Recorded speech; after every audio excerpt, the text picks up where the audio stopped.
Voilà ce que nous allons faire dans ce tuto. Regardez, animation d'une lettre, avec souplesse, regardez, avec des petits sauts comme ça, et tout va être géré tout en souplesse, les branches, regardez, tac, comme ça, voilà. Donc ça va vous servir, ça peut vous servir pour plein de choses. Et en fait, on démarre un peu la création du logo de la chaîne qui sera animé, qui pourra évoluer petit à petit à travers les vidéos.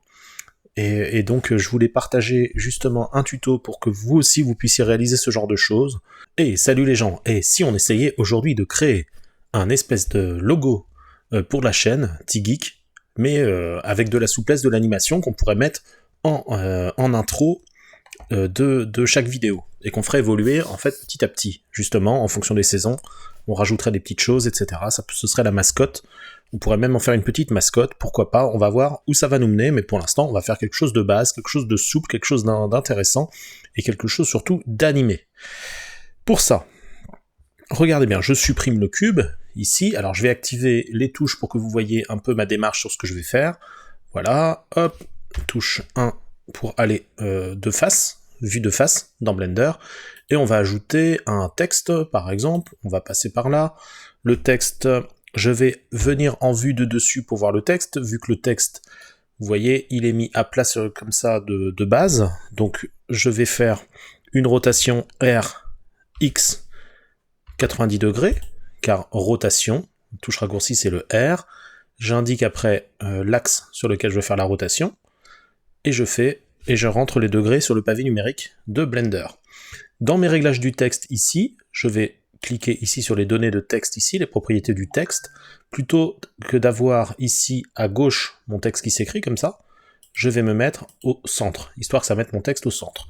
Tabulation, je rentre ici dans l'édition du texte, je retire les quelques lettres qui se trouvent ici, et je me retrouve plus qu'avec le T. Le T, est-ce qu'il va bien? Eh ben, ça fait une bonne base en tout cas. Je vais peut-être le mettre... Non, on va le garder comme ça. On va commencer juste avec le T pour l'instant. On va se concentrer sur le T, et donc le T, pour l'instant, n'est pas un objet polygonal, mais un objet texte. Je vais le convertir en objet texte. Je vais cliquer sur Objet, Convertir en maillage. Maintenant, je me retrouve avec un maillage.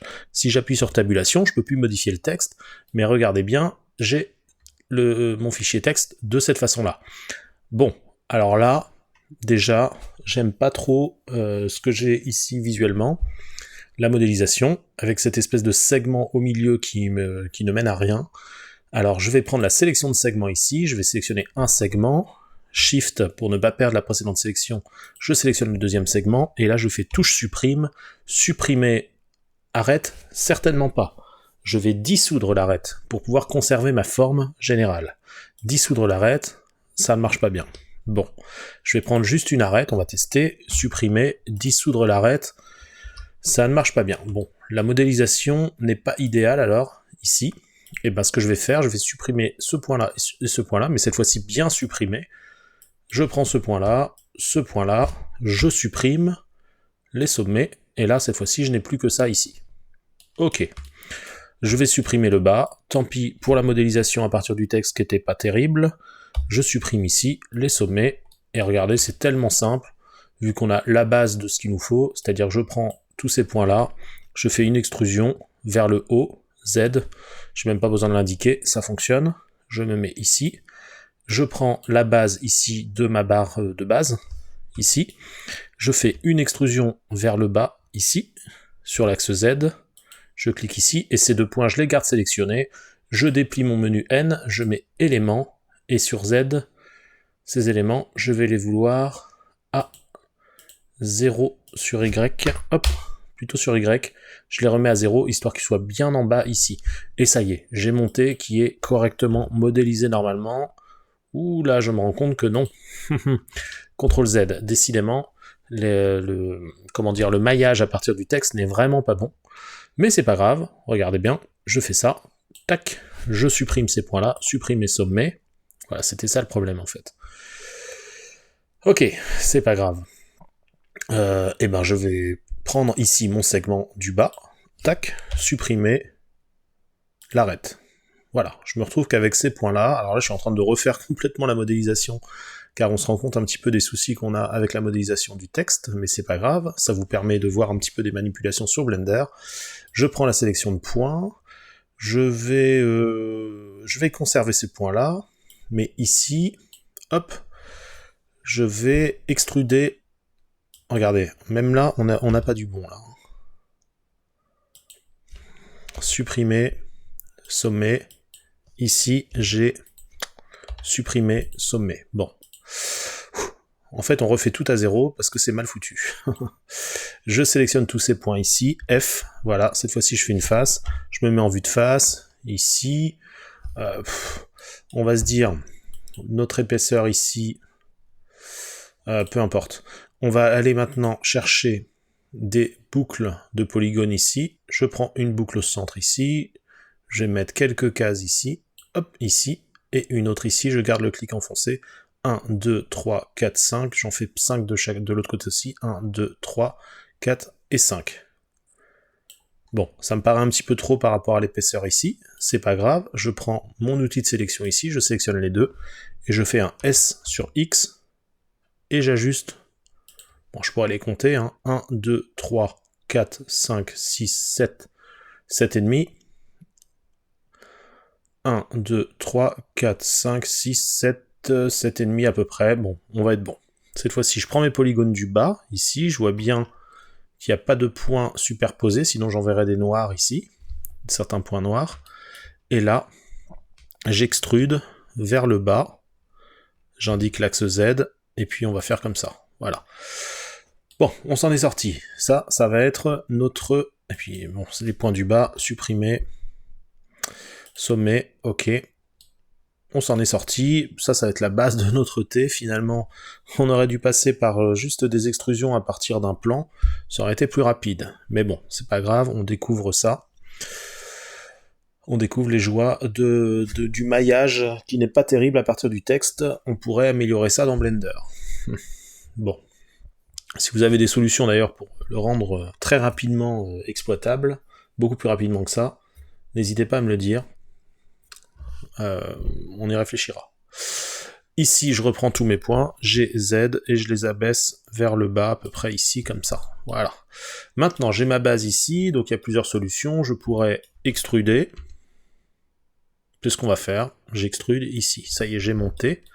Super. Monter, je vais lui donner... Parce qu'on va l'animer un petit peu. On va s'amuser avec ça. Le T, je vais lui donner les polygones qu'il lui faut. Donc là, déjà, on va créer un biseau sur tous les angles droits ici qu'on a, là. Donc je vais prendre un modificateur générer, biseau. Voilà. Alors, le biseau est beaucoup trop important. On va le réduire complètement. On va diviser par 50, là, comme ça, hop. Diviser encore par 10. Voilà, là on a un biseau. Je vais multiplier par 5. Voilà, là on a un biseau pas trop mal, je vais le diviser par 2. Voilà, c'est à peu près le biseau qui m'intéresse. Et donc, à partir de là, maintenant, je vais appliquer ce biseau. CTRL A en ayant mon curseur sur le modificateur. Très bien, j'ai appliqué mon biseau. Maintenant, j'ai pas appliqué mon biseau, car on peut l'appliquer qu'en mode objet. Je fais un CTRL A, et là, ça y est, je l'ai appliqué. Je vais en mode Edit, et là, je vois que ma modélisation est plus correcte que précédemment, mais c'est pas encore parfait. J'ai des triangles, j'ai des choses qui me plaisent pas trop. Mais ça fera l'affaire. On va rester avec ça. Je trouve ça, finalement, pas trop mal pour ce qu'on veut faire.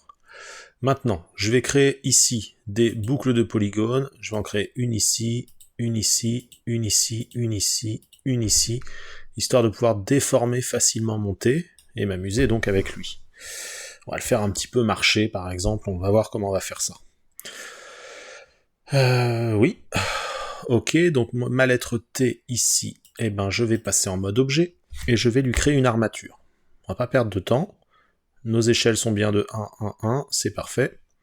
Je vais ajouter ici une armature. Donc l'armature commence au début, je vais la réduire avec S, mais je vais déjà ici, là, dans les réglages, au niveau de mon armature, affichage dans la vue 3D, visibilité, pardon, je vais la mettre en avant, histoire de la voir, même si j'ai mon maillage qui va par-dessus. S, je réduis l'armature. On est comme ça, très bien. Tabulation, et là je fais extrusion sur Z, je vais jusqu'au bout, ici, enfin jusque là à peu près, au centre de ma barre ici, comme ça. Et je vais faire une extrusion sur X, je vais aller à peu près jusqu'au bout, sans la déborder, et aussi une extrusion sur X dans l'autre sens. Ça me fait une petite base pour mon armature, maintenant j'ai plus qu'à subdiviser une fois ici, peut-être encore subdivisons ici et là, et je vais subdiviser qu'une seule fois chaque branche, comme ça. Bon, c'est pas mal, je vais peut-être resubdiviser juste celle ici. Je subdivise là, je subdivise ici. Ok, très bien. Ça, ce sera mon armature de contrôle, mon bonne de contrôle, mon os de contrôle, ici. Et maintenant, je vais faire... Eh ben, je retourne en mode objet, et je vais appliquer donc l'armature pour déformer mon maillage. On va déjà voir un petit peu comment ça se passe. Comme ça. Donc déjà, je fais bien gaffe que mon armature soit bien positionnée, mais bon, là, au centre, ça le fait. Donc c'est plutôt mon maillage qui est mal positionné. D'ailleurs, je vais replacer le centre de mon maillage, définir origine vers géométrie, bien au centre de mon objet, et comme ça, sur Y, je remets à 0, hop, et ça y est, mon maillage est bien au centre, c'est parfait. Maintenant, je sélectionne en premier lieu mon maillage, Shift pour ne pas perdre cette sélection, et je sélectionne mon armature, car il faut toujours prendre l'armature en dernier, car c'est toujours le maître en dernier qui va contrôler le reste, donc là c'est parfait. Je fais un CTRL plus P, et je fais avec poids automatique. Super. Maintenant, si je sélectionne mon armature en mode objet comme ça, je fais un CTRL plus tabulation pour passer en mode pause. Ok. Et maintenant, je peux déformer comme je souhaite, monter ici. Je vais voir si l'application, pour arrondir un petit peu tout ça, l'application de... Enfin, pas l'application, mais je retourne en mode objet. Si je mets un mode sur mon maillage, je vais voir si ça se passe bien. Si je mets un modificateur générer subdivision de surface, impeccable, je vais la mettre en premier lieu ici, comme ça. Faut mieux le mettre après, en fait. Hop, j'augmente un petit peu, et là j'ai quelque chose de pas mal du tout, de suffisant. On va faire ça pour l'instant. De toute façon, le but, c'est que notre logo de présentation des vidéos soit déjà sympa, mais qu'on perde pas trop de temps dessus, et petit à petit, on l'améliorera en conséquence. Le but, c'est qu'il évolue, qu'il évolue avec les prochaines vidéos, petit à petit. Donc moi, ça me va, on met la subdivision après l'armature, c'est impeccable. Ok, et là, donc voilà, je fais CTRL Z, par contre, je reviens en arrière parce que je veux reprendre ma pose de base. Donc je vais être obligé de resélectionner en mode objet ici, parce qu'en faisant CTRL Z, j'ai retiré ma subdivision de surface, donc je vais l'ajouter, ma subdivision de surface à nouveau, générer surface de subdivision. Je vais me remettre à 2, 3, 3, voilà. On est pas mal. Par contre, je zoome un peu, on voit vraiment les traces de polygones. Alors ça pourrait être mieux, là ça pince un peu, mais c'est pas très grave. Je fais un clic droit et je fais un ombrage lissé auto. Voilà, bon là je pourrais augmenter encore le lissage. À 4, on est bon. Allez, je le laisse sur 4. C'est parfait. Là, ça fait quand même quelque chose d'un peu plus respectable ici. Super. Alors là, eh ben on va le faire marcher. On va le faire marcher notre T déjà pour un petit test déjà sur le logo animé. Donc ajouter maillage. On va le faire marcher sur quelque chose de plutôt rond, je préfère. Donc on va plutôt mettre un maillage, un espèce de cylindre ici. Ou supprimer. Je supprime le cylindre. Je vais plutôt ajouter un maillage, un cercle. Voilà, on va ajouter un cercle ici. Je peux déplier ici, régler le cercle là. on n'est pas trop mal, rayon 1 mètre, 32, bon là ça me va. On va garder ce cercle comme ça me va très bien, et je vais tout de suite passer en mode édition pour que ce cercle, je fasse une extrusion interne, ES, voilà, comme ça. Et là, je vais faire F, je vais remplir la forme, comme ça me suffira. Ok, maintenant je prends l'outil de sélection ici, je fais un Alt sur un des segments ici pour prendre toute la boucle là, je fais une extrusion sur Z, et je baisse un petit peu mon cercle ici. Maintenant je vais fermer à l'intérieur ici, ES, tac, et je fais F. Super, maintenant je vais ajouter un modificateur à nouveau, ajouter un modificateur, générer un biseau, ok. Le biseau, je vais le réduire, diviser par 10, voilà, on n'est pas trop mal ici. Par contre je retourne en mode objet, mes échelles sont bonnes, on est bien, voilà, ça nous fait un petit support de présentation. Pour l'instant, on reste là-dessus, on est pas mal. Et là, après ce biseau-là, on peut ajouter un modificateur aussi généré sur phase de subdivision pour lisser un peu le tout. 2, 2, 3, 3, on le met à 3, allez, et je fais un ombrage lissé auto. Voilà, on a quelque chose de pas trop mal. Super. Ça fera la magie déjà. Ok. Alors le T, il va arriver à son centre ici, ça va être la finalité de mon animation. Ou devant, peut-être. On va voir ça après, peu importe. Déjà, ce qui m'intéresse, donc je reclique ici sur mon... Je reclique ici sur mon armature, et je vais la chercher en mode pause, ici. CTRL-TAB, voilà. Je prends le premier bone ici. Et ce premier bone, eh ben, je vais lui garder sa position ici, je vais enregistrer sa position. Donc je vais faire un I, comme ça j'enregistre toutes les positions aussi bien sur la rotation, la position et l'échelle. Ok. Voilà.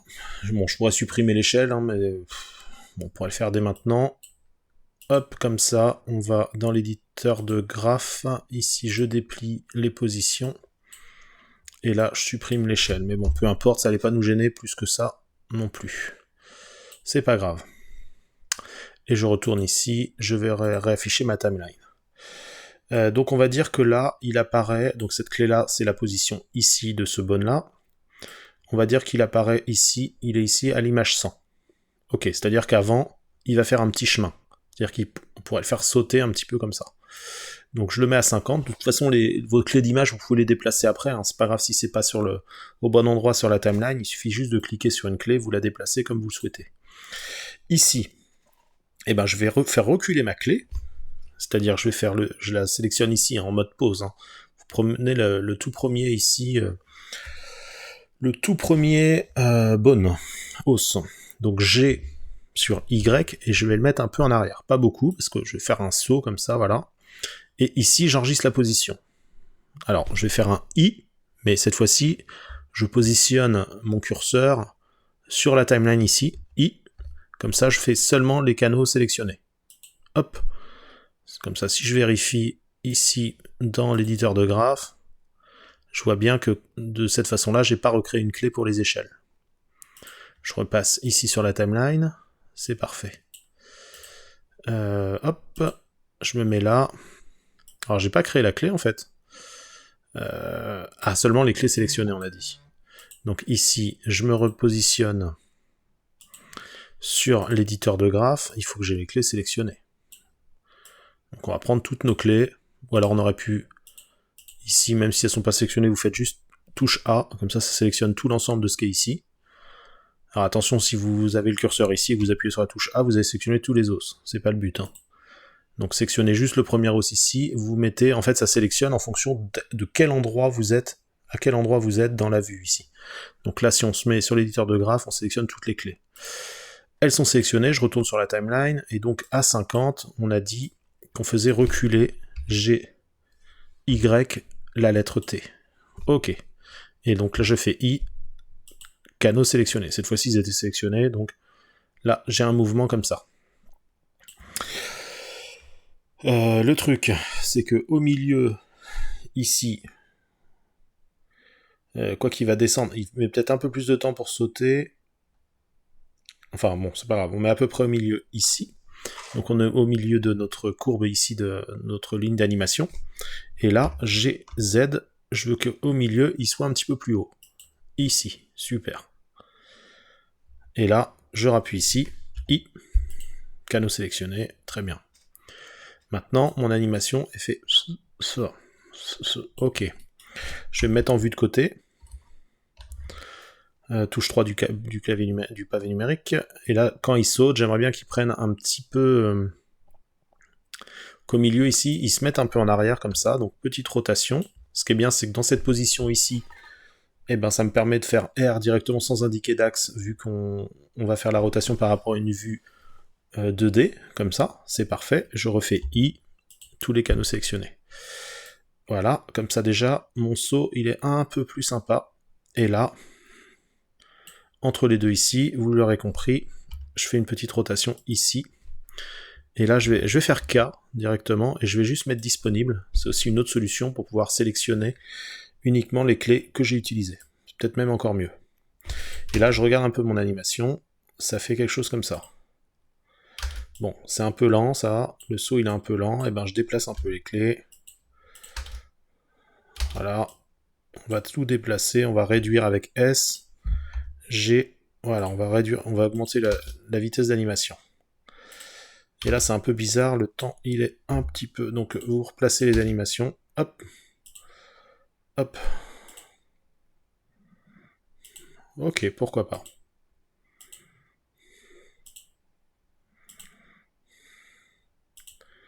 Bon, on pourrait l'améliorer, mais voilà. Et maintenant, on a la démarche comme ça. Ok. Je vais lui faire un petit pas en plus. On va pas aller plus loin pour l'instant. C'est-à-dire que là, bon, je me remets en vue sur le côté. 3. C'est-à-dire qu'ici, il est là. Ici, il est là. Je vais un petit peu en arrière aussi. G, déplacement sur Y. Voilà, ici. Et je fais K disponible. Ok. Donc c'est la même histoire. Ici, je veux qu'il soit au milieu, un petit peu en hauteur. Hop. Non, K disponible et pas position. Je replace un petit peu au milieu la clé ici. Voilà. Avec le petit mouvement ici, comme on a dit, de rotation comme ça. Et comme ça, on a déjà un guide pour les espacements. Et voilà. Et je mets disponible ici. Alors par contre, là, on se rend compte, il saute là, tac. Normalement, il va faire une petite pause quand même au milieu ici. Ok, ce qui serait logique. Donc je vais déplacer un petit peu ces clés-là, avec la touche G. Et là, en fait, je vais dupliquer ma clé ici pour qu'il reste dans cette position-là. Shift D. Je sélectionne ma clé. Et là, vous voyez, la petite barre jaune ici m'indique qu'il n'y a pas de changement en fait entre ces deux clés-là. Ça me permet de marquer une pause ici, sans mouvement. Et comme ça, ça va lui faire une petite pause. Voilà. Bon, la pause n'est pas énorme, mais c'est déjà ça. Il saute ici. Voilà, alors pour cette animation, on va lui faire juste 2 pas. C'est une première approche, on l'animera beaucoup mieux par la suite, mais en tout cas, vous avez bien vu qu'il est tendu comme un slip, monté. Donc c'est juste ça qui m'embête. Mais là, ce qu'on va faire, c'est qu'on va animer tout le reste, mais sans utiliser de clé cette fois-ci, juste avec la souplesse qu'on peut donner entre les différents os. Donc je reste ici, je me mets en vue de perspective, maintenant tout le reste je ne bouge pas. Super, je me mets ici, et là ce que je vais faire, c'est que je vais créer de la souplesse entre les os. Donc déjà, entre celui-là et celui-là, je veux que ce soit souple. Vous allez voir. Je sélectionne cet os-là, l'os au-dessus.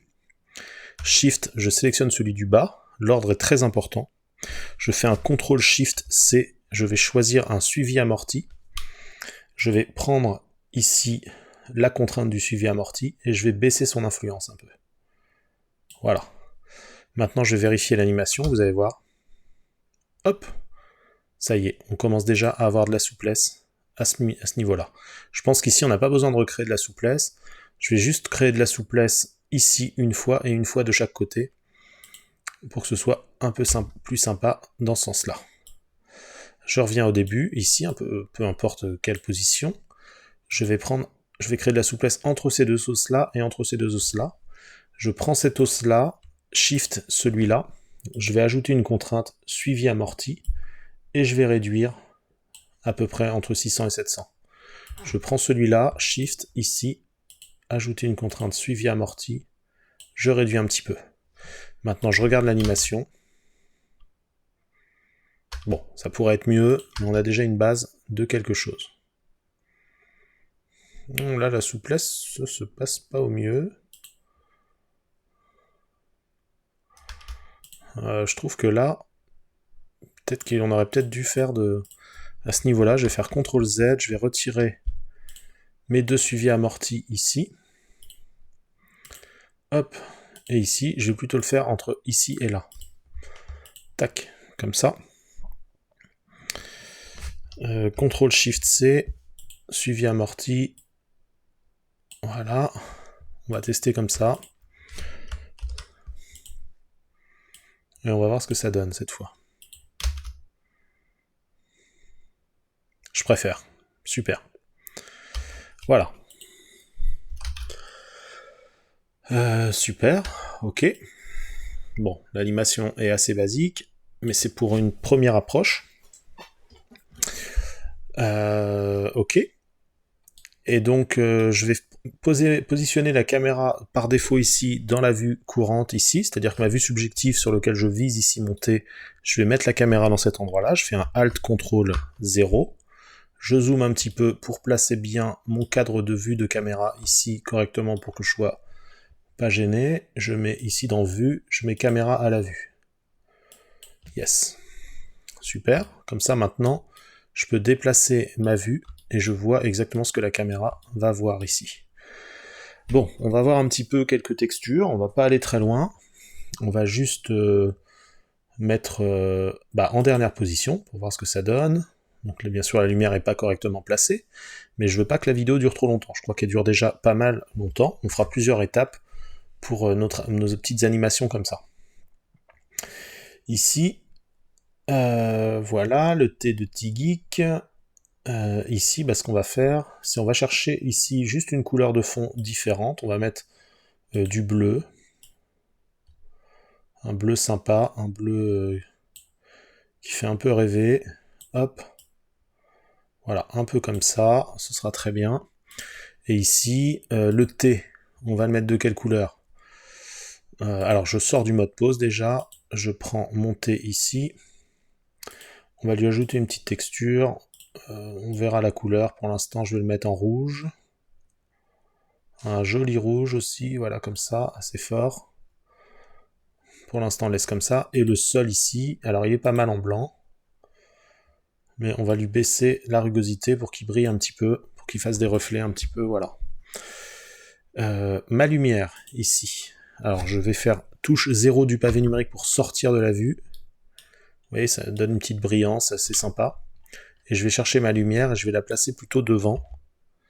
Ici, on va pas faire quelque chose de compliqué. L'ombre un peu sur le côté ici, opposé à donc qui éclaire bien ici, opposé à ma caméra, c'est pas mal. 0, je rentre à nouveau dans la caméra. Voilà, ça ce sera bon, ce sera suffisant. Je resélectionne ici, je veux aussi baisser la rugosité, le rendre un peu brillant. Voilà, j'aime bien comme ça. Et voilà, voilà, on peut retirer la visibilité ici des traits de construction. Je remets l'animation à 0, je regarde ce que ça donne. Voilà, pourquoi pas. Petite animation de caméra, là la caméra est peut-être à peu près bien placée. Je la replace comme ça, je sélectionne la caméra, je me mets au tout début de ma timeline, je fais un petit K. Non, je vais faire tout, I, ça va aller plus vite. Voilà, j'ai enregistré position, rotation, échelle. Voilà, bon, l'échelle, peu importe, c'est pas grave, on l'utilise pas. Et là, je regarde l'animation, là, jusqu'ici, jusqu'à 120, et ben, je fais une toute petite animation comme ça. Voilà, I, on teste. Bon, l'animation de la caméra, c'est pas très... Je suis pas fan. Je supprime mes deux clés d'animation. Je vais juste placer correctement. J'aime bien ce petit reflet ici, donc on va faire comme ça. Voilà, on va placer juste la caméra comme ça. Ce sera un plan fixe finalement. On se remet au début de l'animation. Et là, notre T va arriver comme ça. Super. Bon bah le T-Geek, le logo en entier, on s'en occupe pas pour l'instant. La vidéo va être trop longue, on verra ça plus tard. Voilà. Et donc on fait l'animation jusqu'à 140 par exemple. Allez, 140 images, ici. Je réduis mon ascenseur ici pour voir bien tout ce qui se passe. Et au niveau de la caméra, je vais flouter un petit peu le fond, histoire que la ligne de fond ici soit diffus un peu. Donc je vais activer la profondeur de champ, comme ça. Et je vais faire un point sur l'objet qui va être monté, ici, comme ça. La mise au point va suivre le T de T-Geek. Voilà. Voilà, bon, c'est une animation très, très basique. Et je peux réduire l'ouverture même. Je peux resserrer ça pour que ce soit bien flou derrière. On va faire une ouverture 1-2.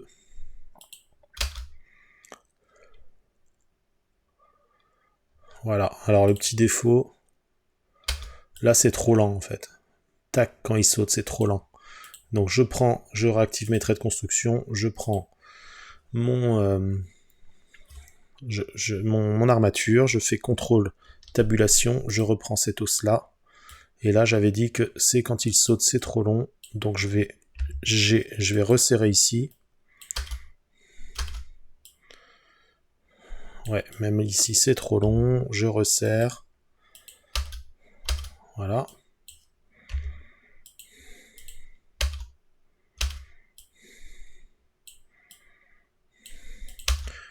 On ajuste. Ok, ok. Là, il saute une seconde fois. Entre ces deux clés-là.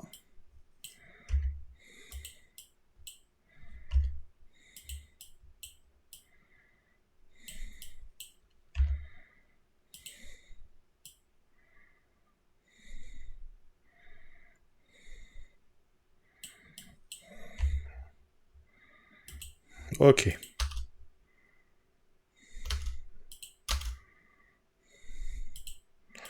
Bon, c'est pas parfait, mais ça fait l'affaire. Là, il y a un petit truc, là, ici, hop. Ah oui, d'accord, ok. C'est celle-là qu'il faut resserrer. Voilà, on y croit un peu plus. C'est un peu speed, mais c'est plus réaliste. Ok, très bien. Faudrait rajouter un petit bruitage. Tout petit bruitage, voilà. Et ça fera l'affaire. Donc voilà notre petite animation. On anime une lettre, et qui pourra servir à faire des animations autour du logo de la chaîne, du logo de T-Geek. J'espère que ça vous a plu, et je vous dis à très bientôt. Dernière petite chose que j'ai oublié, attention, ici dans rendu, activez le lancer de rayon. Et là tout de suite c'est beaucoup plus joli car on a le rebond de lumière. Ici ça devient beaucoup plus joli. Et là on a le petit reflet ici, c'est parfait. Merci beaucoup d'avoir suivi cette vidéo. Likez, commentez, partagez, abonnez-vous, c'est très important pour m'inciter à faire plus de vidéos, et je vous retrouve très bientôt sur la chaîne.